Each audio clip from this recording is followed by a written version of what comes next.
Evening வந்து இங்கே பக்கத்தில் ஒரு பார்க் இருக்குது, அங்கே வாக்கிங் போகலாமா அப்படின்னு சொல்லிட்டு பக்கத்து வீட்டு நெய்பர் அக்கா கேட்டிருந்தாங்க. சரி போகலாமே, போய் தான் பார்க்கலாம் அப்படின்னு சொல்லிட்டு ஈவினிங்காக ஒரு 4 மணிக்கு மேலே கிளம்பியிருந்தோம். வீட்டுக்கு பக்கத்துலேயே இவ்வளோ ஒரு அழகான இடம் இருக்கிறது எனக்கு இவ்வளோ நாளாக தெரியாமல் போச்சு. ரொம்ப காமாக அமைதியாக சூப்பராக இருந்தது அந்த இடமே பார்க்குறதுக்கு.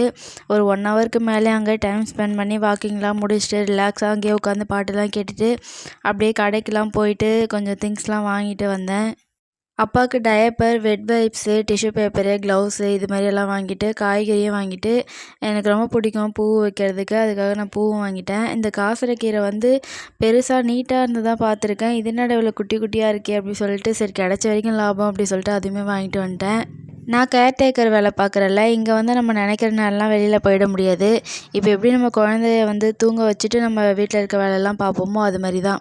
அவங்க எப்போ தூங்குறாங்களோ, அவங்க தூங்குற டைமில் வெளியில் எங்கேயாச்சும் போயிட்டு வந்துடலாம். வாங்கிட்டு வந்த எல்லாத்தையுமே அங்கங்கே எடுத்து அரேஞ்ச் பண்ணி வச்சுட்டு, காஃபியும் போட்டு ஈவினிங்காக குடிச்சிட்டோம். ஐஸ்கிரீம் வாங்கிட்டு வந்திருந்தேன், அதையுமே சாப்பிட்டுட்டேன்.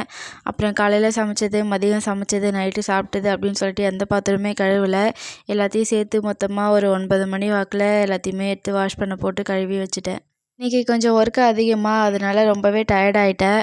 ஒரு 9:45 வாக்கில் எல்லாத்தையும் முடிச்சுட்டு வந்து அப்பாடா அப்படின்னு சொல்லிட்டு உட்காந்து எதிர்நீச்சல் சீரியலும் பார்த்து முடிச்சிட்டேன்.